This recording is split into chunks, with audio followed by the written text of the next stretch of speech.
বেশি কষ্ট লাগলে সিজদায় পড়ে যাও, যা বলো সেখানে যে বলো, যা তোমার প্রয়োজন, যত দুঃখ আছে কষ্ট আছে সেখানে যে বলো।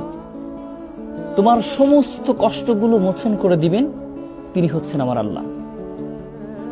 কিন্তু এই কষ্টের কথাগুলোই যখন তুমি দুনিয়ার মানুষের কাছে বলবে, তখন কিন্তু এই কষ্টটা কখনোই সলভ হবে না। দুনিয়ার মানুষের জীবনের কষ্টের কথাগুলো শুনে তারা নিজের কাছে মজা লয়, কিন্তু কখনো এটা সমাধান করতে পারে না। দুনিয়ার মানুষ আরো কষ্টের মধ্যে নিমজ্জিত করে ফেলবে। সেজন্য কখনোই হতাশ হয়ে যাওয়া যাবে না।